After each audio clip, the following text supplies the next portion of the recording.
Baahubali cinema మొదలైనప్పటి నుండి ఎన్నో సంచలనాలు రేపుతూనే ఉంది. ఎన్నో భారీ అంచనాల మధ్య విడుదలైన బాహుబలి మొదటి భాగం అంత క్రేజ్ తో సంచలన విజయం సాధించింది. ప్రస్తుతం దీని కంక్లూజన్ పేరుతో వస్తున్న సినిమా ఈ నెల 28న విడుదల కానుంది. ఒక్క సినిమా గురించి దాదాపు 5 ఏళ్ల పాటు జనాల్లో క్రేజ్ తేవడం అంటే అది మామూలు విషయం కాదు. కానీ ఏదైనా సాధ్యమే అని నిరూపించాడు దర్శకధీరుడు రాజమౌళి. ఇక బాహుబలి మ్యానీ ఇప్పటికే మొదలైంది. మరోవైపు కర్ణాటకలో నెలకొన్న వివాదం తొలగిపోవడంతో ఈ సినిమా విడుదల విషయంలో టెన్షన్ మొత్తం తొలగిపోయాయి. మరోవైపు బాహుబలి విడుదలకు ముందే దాదాపు 150 కోట్ల బిజినెస్ చేయడం విశేషం. ఈ సినిమా థియేట్రికల్ హక్కుల కోసం గట్టి పోటీ నెలకొంది.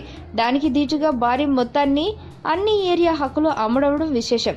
బాహుబలి మొదటి పార్ట్ కంటే కూడా రెండో పార్ట్ విషయంలో అధిక మొత్తానికి హక్కులు సొంతం చేసుకోవడం విశేషం.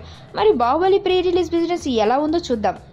నైజర్ 45 కోట్లు, సీడెడ్ 25 కోట్లు, ఈస్ట్ గోదావరి 11 కోట్లు, వెస్ట్ గోదావరి 9.5 కోట్లు, వైజాగ్ 13 కోట్లు, కృష్ణా 9 కోట్లు, గుంటూరు 12 కోట్లు, నెల్లూరు 5.5 కోట్లు, మొత్తంగా తెలుగు రాష్ట్రాల్లో కలిపి దాదాపు 130 కోట్ల వరకు ప్రీ రిలీజ్ జరగడం విశేషం.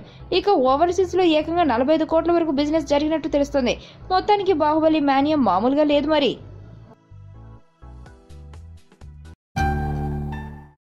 నా పేరు ధనుష్ రిషి. అందరూ ముద్దుగా దరి దరి అని పిలుస్తుంటారు. దేవుడికి నా పైన ఉన్న క్లారిటీ, నా బ్యాడ్ లక్ ఉన్న గ్రావిటీ నాకు చిన్నప్పుడే అర్థమైంది. నా లైఫ్లో లక్ ఫ్యాక్టర్ రాంగ్గా ఉండొచ్చు, కానీ లవ్ ఫ్యాక్టర్ మాత్రం చాలా స్ట్రాంగ్గా ఉంది. ఒక మనిషి చేయి చూసి తన జాతకం మొత్తం చెప్పేయగలను.